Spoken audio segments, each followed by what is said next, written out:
asked to talk about what I'm doing as far as trying to create a college game. And I think anytime you sort of dabble in game design, you do so to try to sort of solve a problem that has come up before, or you've run into a wall in some way. And with most games, you can kind of homebrew it a little bit, you can kind of tinker with them a little bit. But some things just don't work so fundamentally that you want to sort of start from square one. And I describe the pro football games and the college football games like this. I think most companies, and rightly so, design a pro football game. That's what they have in mind. And the pro football game, to a great degree, is like having a 9-inch pizza that fits perfectly into a 9-inch box, right? The standard deviation from the mean statistically in the pro game is relatively small when you compare it to the college game. The outliers at the top and bottom in the college game, it's a much wider spectrum, much wider spectrum. In the rushing defense, in the NFL, if your average is 4 yards per carry as a rushing defense, the best defense in the league will probably, on your average year, with a 4.0 yard norm, will probably give up around 3.4 to 3.5 yards. If the 4 yard norm in college is the same, the best rushing defense in college will probably give up between 0.5 yards and 1 yard a carry. So you can see that massive deviation from the mean of about 3 yards in both directions, which is, so the college game is more like having a 12-inch pizza, right? So now you're trying to fit a 12-inch pizza into a 9-inch box. Because you designed what is in essence a pro game with the pro deviations statistically. Because college is so much larger and wider, and the NFL really is a game of inches, where college is a game of feet. And it's almost, it's the same game, but statistically it's very different. So what we're trying to do here is we're trying to design the 12-inch box that the 12-inch pizza will fit into very well. And so there were a myriad of issues that we wanted to solve. One is the fact that we play almost all of our games in hindsight. We have these cards, or we have these sheets, or we have these stats on a computer screen that have already happened. So I would argue that in hindsight, we could actually outcoach any NFL coach or college coach because we have so much more final information that will not change, right? And so I thought about it and I said, well, how can we at least resolve a little bit of this? And so you'll see a rely rating on there for the players. Rely has multiple factors, the main one being their actual usage. Okay, that's the main factor. There are some other factors in there as well. But let's say you're trying to coach the 1981 Houston Oilers, and you have Earl Campbell, who ran, I don't know, something like 330 times. I think his backup, if I'm right, was named Adger Armstrong. He averages 1 more yard per carry than Earl Campbell in 1981. So a smart coach would run Adger Armstrong every time that you want to make sure you have that extra yard. That's what you do statistically. That's not what the coach of the 1981 Houston Oilers ever did, right? You ran Earl Campbell because he's Earl freaking Campbell, right? You gave the ball to Earl Campbell. How can we do this? Well, Earl Campbell's going to have a much higher rely rating than Adger Armstrong. So what matchup does is to solve a play here, to resolve a play, you have a matchup, and it'll call for 1 or 2 ratings on both sides. 1 or 2 ratings on offense, 1 or 2 ratings on defense. You combine those and you roll a 1d10 for both.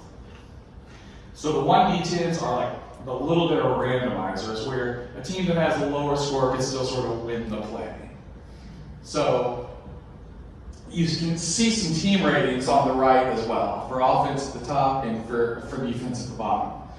So you might have a running play that might call for a rely rating and the team's rushing offense. So you combine those two, you roll a 1d10. And the defense might call for the right D end, the rushing defense, and you combine those, you roll a 1d10. And whoever wins the matchup then gets their result. But you can see an example of a play card.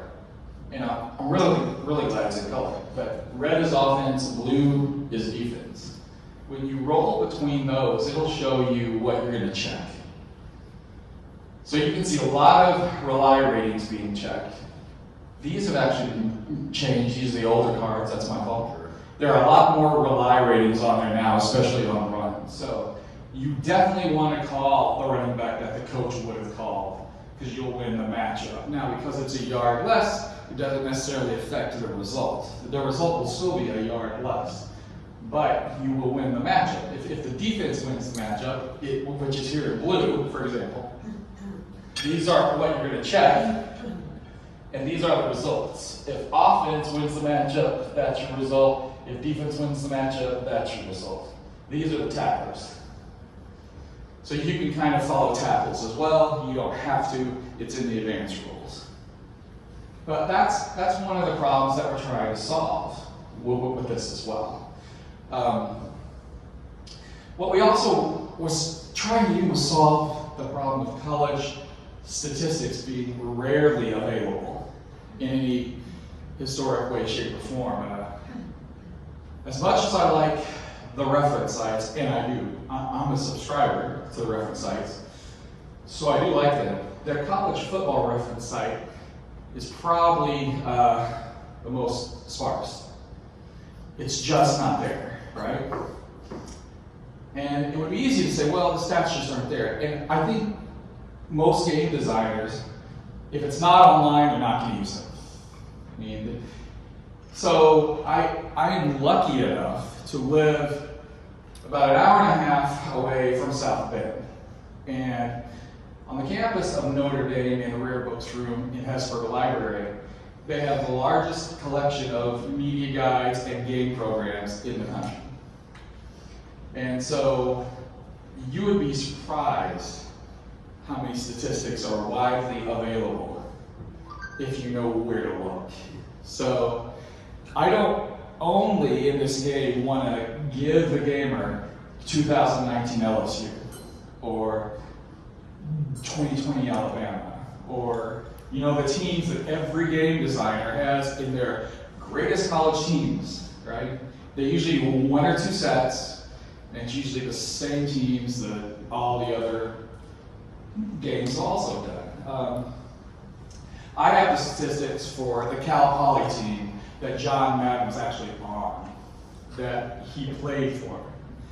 Augustana with Ken Anderson, for example. So we're going to go deep with this. If you have your alma mater, if it's a junior college, if it's a D3, if it's an NAIA, if it's a D2, FCS, FBS, we can make the team. We can make the team for you. And we're going to take requests. It's not a special cost, it's not a special price. It's going to be included. If I make your alma mater, it'll just be in the next release in some way. It won't be an extra cost for you. I'm not here to sell the game. I'm here to say there are problems between pro and college in the creation of these games, and I'm glad we're going to be able to at least help some gamers get a game that was designed for the college game specifically. And because I think a lot of times it's just not out there. And it's sad because college ball, as we've seen recently with all the contracts that are being signed, college ball is very popular on TV, and it's very popular in America, especially in the South, obviously. But the play calling charts, every team has a play calling chart, a play calling rating. that goes, I think, from -8 to +8, -8 being run heavy, +8 being very pass heavy, up to about 90%. The only team that approaches that, this is a good example actually, is 2017 Army, which ran the ball, I think, 92% of the time. So here's the problem here too. Here's why in football games, I will always use a play calling chart. I would never manually call plays, because if I do, I'm not going to do so realistically, right? If I'm playing that Army team that runs the ball 92% of the time, and it's 3rd down and 10, Army would run the ball. I'm probably going to throw it, right? So, because that's what we would do on 3rd and 10. Well, this is also an easy fix for that. Yeah, I see. Yeah. I mean, and so Army would be, for example, a -8. So you would go 8 spots up, depending on the down and the yardage. I think Washington State from 2019, the Mike Leach team, is the highest passing percentage I've seen, which is about 70 something, high 70s, I think. So it's like +6, I think, is as high as we've gotten on that. I don't know that we'll go much higher than that, because I don't know that there is a team that passes more than that. Usually the running heavy teams can get up 80s or 90s. The pass heavy teams, that's the biggest I've seen yet. So it's a pretty interesting concept. It's a pretty interesting game. I've been working on it for more than a year, and we have more than 6,000 files of statistics now that we've gathered through spending a complete day at Notre Dame about every 2 weeks for about the last year or two, calling schools, calling libraries. Surprisingly, the libraries at the universities have been much more helpful than the athletic departments have. The athletic departments really don't want to talk to you if you're not from ESPN or Fox Sports. The college libraries love knowing people, and usually in their archives have the media guides as well. Usually, if you can find their archive department or their reader books department, sometimes what we call like a special collections department, they're usually the gold standard. So doing that as well has been very helpful. We found Walter Payton's team at Jackson State. We have all the statistics. So we're going to be able to do some pretty interesting things that I don't think any other game company is really doing right now. And that's not a braggadocio thing. That's a more of a, I'm really excited to bring college football fans what I think they've long wanted, and that's a little bit of history that's beyond the surface of what it has been done for them so far. Any questions? You make a really good point about the piece that's on the box, because the biggest difference between pro and college football is that the range from best team to worst team in pros is here. Much. College. Yeah. Even when you look at 62 to nothing doesn't happen in the. Well, even if you look at the ratings for the players, you'll see a larger gap between the starters and the last reserves in college than you will in a pro game, or you should. You should see a much larger gap. But the gap has to be available, So you need a wider range system of ratings, like in the NFL, where having players rated from a 1 to a 5. Yeah. Well, that's not enough numbers to make the difference between the college championship team and somebody that went 0. No, right. I would say that's enough for the NFL game. Yes. And it works fine. Yeah, because a 5 and 1 is probably about right. Yeah. I use 0 to 10 for college ratings. Makes sense. Can you go to a power play sheet? While he's doing that, I know one college that you don't have. It's going to be the sheet right after Georgia will be the Georgia rare plays and power plays. Yeah, that one. Got it. Yes. I know one college you don't have. Who? I'm just being a pain. It's the one that I have in my head. What college is it? York College of York, Pennsylvania. Do they have a football team? No. So you're right about that. So what you see on the screen is I said like baseball, but that another problem that we had resolved actually ended up with this.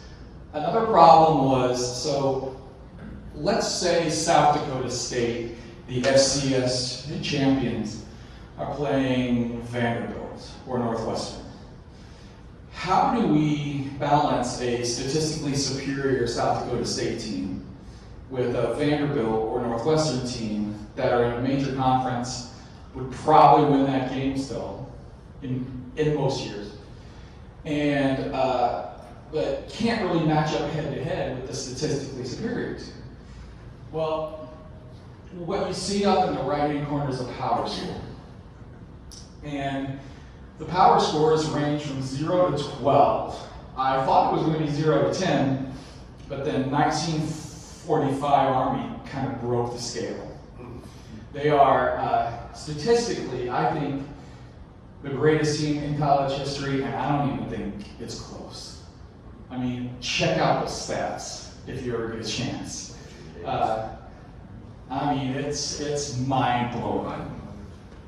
So, you'll see the power score. So, a South Dakota State, even though they were the FCS champions, when they play an FBS school, they will either be a 0, a 1, a 2, or a 3.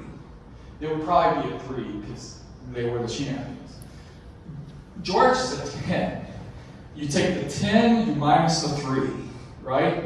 And that is how many power plays on the right side Georgia has in this game. A power play is an explosive play of some kind. On the play cards, when you roll a double from double ones up to double eights, you get the choice of using a power play. This is what pushes a Vanderbilt, a Minnesota, a Northwestern, past a team like South Dakota State, because they'll have a much higher power score. And so they'll get more power plays, more explosive plays in the game that will sort of take over the game in the moment. So you sort of deal with that competitive balance that way. The only double that is not up to 88 is a 99 then. And a 99 is where you get your rare plays. A 99, you go to the rare play chart. What that is, it's not so much the wacky plays. I'm not a big fan of having a rare play chart that's a bunch of wackiness. Like, if you want to kind of imagine that in your own head, that's fine. What I wanted to do, though, is when you're doing a finder and you're using a 1D20 as a finder, it means every number is 5%. So you have to either get 5% of the runs or 5% of the catches to be on the finder. Well, if you don't get 5% of the runs or the catches, there are a multitude of ways to resolve that. Here's how I resolve it. I've chosen to put those players on the rare play chart.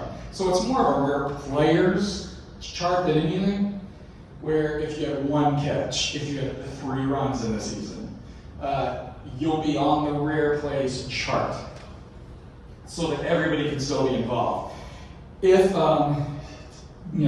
Tim Tebow caught a pass for a touchdown to goal line, that'll be on the rare plays chart for that team. So it's very team specific as well. So you can have things like where Auburn returns a field goal for a touchdown, a return. You can have sort of the unique plays that team has had that year. But this sort of solves the how does a Vanderbilt still be a statistically superior FCS team? It sort of solves that problem as well. And the same will be true if an FCS team plays a Division II team. They'll still have a much higher power score because they'll have their normal power score as well. So they'll still be higher than the top, Division II team. Then the top Division II team will be higher than the top Division III team, and so on and so on. So that's how we can sort of make every team from junior college up to FBS, and it still works. in the structure that we sort of have. I'm going to probably release this in October. It'll be in the magazine as well, whenever we do. It's really just, if no one ever bought the game and I could just play the game, I'd be fine with that. I mean, because like, I wanted to play. And boy, do we understand that in this group. Well, I mean, I wanted to play Jim Kelly at Miami, right? Okay. But you can never get the Jim Kelly teams. You always get the 2001 team, or you'll get, you know, the Testaverde team or the Kozar team. But what about the Jim Kelly team? So we can now have the Jim Kelly team. So it's really going to go deep, which is one of the values, I think, that I want to use this statistics I've gathered for so many years on site and actually use them and sort of give back to everyone. The 4 top teams from last year and all the game rules, all the shuffles are going to be free to everyone. So you can just download them when the time comes for free, try it out with the Bulldogs, the Wolverines, the Buckeyes, and the Horned Frogs. And try it out for yourself. And I take requests on teams via email, and they'll end up in a set at some point. So it doesn't matter if the team was 0-12. It doesn't, I mean, I like having bad teams in there as well. I'm not much for the greatest teams of all time sets because I like making a schedule for all the teams, and I want to sort of pad a couple of games with some stats, right? So related. Well, I mean, this is so you have the Marist team from, I think it's 2001. It was awful. A Grambling team, I think it was 2000, is statistically awful. So you'll have those as well. Yeah.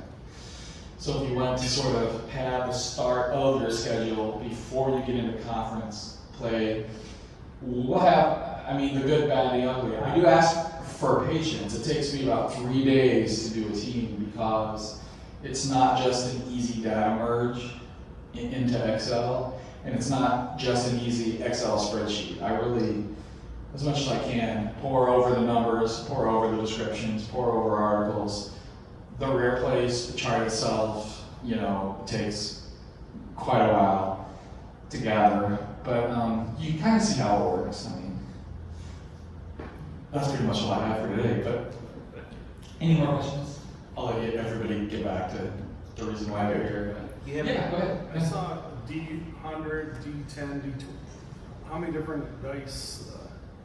I should tell you that when I was in junior high, I was, you know, an RPG player. So the D's,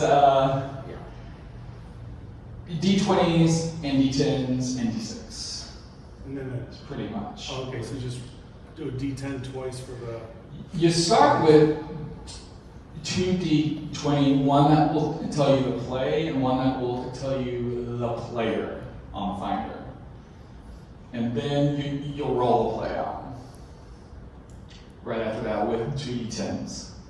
Sometimes for yardage it'll ask for a D6 because it needs to be smaller yardage than margin, you know. So sometimes and because I like writing and because I like history, there's a team notes for every team that kind of gives you a little bit of a story for each team as well. And what they did, and so you can remember and sort of jog your own mind about, a little bit about why the team was special in some way. The finders for offense are in red, the finders on defense are in blue. Special teams on the left. Yeah. I want to thank Jeff as well for having me here today. It was very nice of him to ask me to come and have a chance, even though it's an active thing, to sort of explain, because I think we're all gaming fans, I think we're all football fans, I think we really love this field, and I don't know if I'm the only person in my immediate life who plays these games, I think a lot of us are in that boat.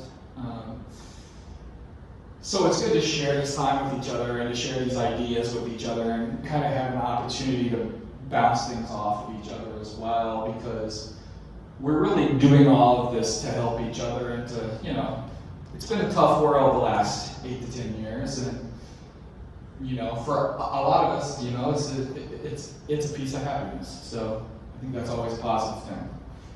So thank you guys a lot. I appreciate that. Sports Sim Magazine. And that's my magazine that I do. Articles, write articles. Sports Sim Magazine. I am the owner, the editor, the designer, the ad designer. I take out the trash. I clean the bathroom. Well, welcome to our lives. Yes. How do they email you articles? That sportssimmagazine@gmail.com. sportssimmagazine@gmail.com. I love when we get APBA content because we don't get a lot of it. Jeff did a cover story. There it is right there. Thank you, Jeff. We would actually love to get more APBA content. The gamers who love these games must be open to writing articles about the games that we love, about aspects. They're not all reviews of the game. I love those articles where someone writes about one strategy in the game, like one game mechanic and just how that game handles it. I love that kind of sort of inside baseball stuff as well. And the community really responds to that as well. Somebody should probably talk about APBA soccer in the magazine. That would be spectacular as well. Love to have an APBA soccer article. That would be great. You and I need to speak. I'm going to get some time right here. Yeah. I'd be more than happy to do it. Not just soccer, but Yeah. let's Okay. you and I have 5 minutes here when you're Absolutely. with everyone else. But that's the magazine. You can do a search for it. There's also a Facebook group, which my wife was kind enough to handle. I got off of Facebook a few years ago when everybody got angry. I mean, not at me, just angry in general. So how do you plan on doing sets? Are you doing seasons, conferences, years? Can't do seasons. Okay. You can only do seasons going back about 10 years. Okay. And then you just wouldn't find stats. Okay. I mean, it's hard. I called, what school was it? It might have been Jackson State. I called Jackson State, and they didn't have a sports information director. They didn't have a communications person in the athletic department. I had to go to the Amistad Research Hall at Tulane, which handles Black history. Okay. And they just luckily had these media guys from the historically Black colleges, and just luckily had Walter Payton's senior year, I think, which would have been the year after because it's the stats from the year before. So got lucky, really got lucky. And they had Jerry Rice's final year as well at Mississippi Valley State, so the '84 season, which that's a phenomenal team as well, but it's an FCS team. Yeah. So, but if you're just going to do an FCS league, that's going to be a team to contend with on offense. But we'll do 11 team sets, probably $9.99 for 11 team sets in PDF.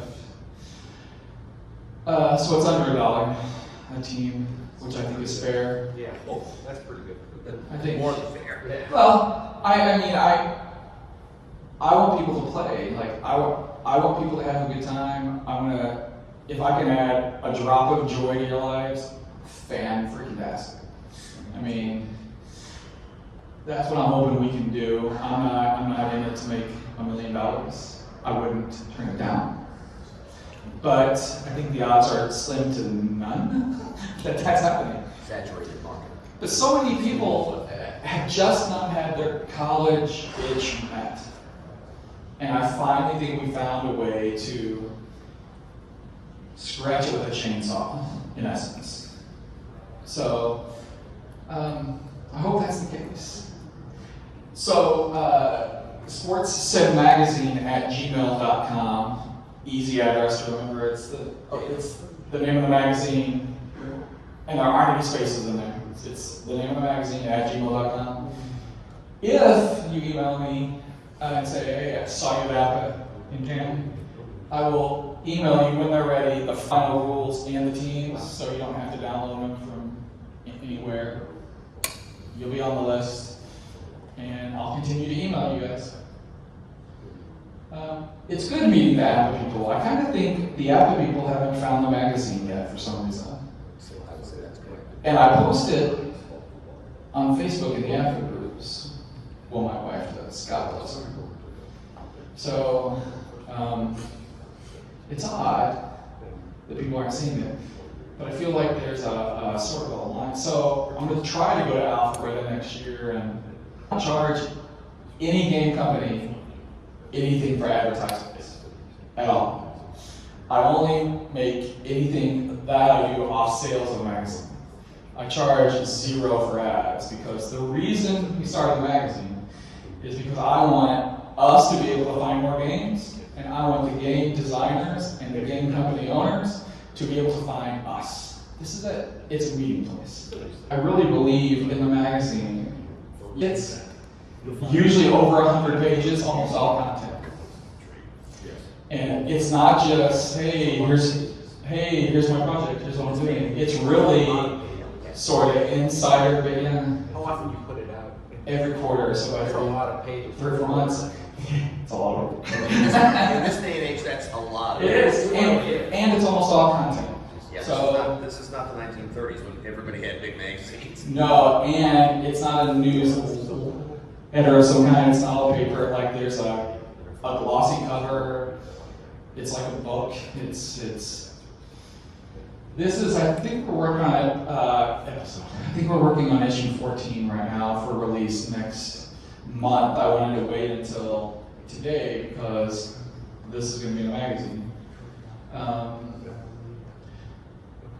But we cover events, the thing I like doing is to really cover the games like in detail, like give people a reason to buy the games. And it's an ultra positive magazine, and we don't do bad reviews of any games. If we don't like it, I'll have someone else handle the review. Like, if they don't like it, we'll have someone else handle the review. We all see these games very differently, and what you may not like, 100 other people do. So we want to stay positive. It's a negative world. It's a gray world at this point. We're just not going to do that business. We're just going to stay ultra positive with every company, with every game. This is what we're doing with our free time. We ought to have some fun with it. Yeah, man. But the game, matchup college football, is a chance for us to say thank you so much for college history. And it's an ode to that. So I hope you'll all at least try it out, email me, download it, give it a shot. sportssimmagazine@gmail.com. And thank you very much. Thanks.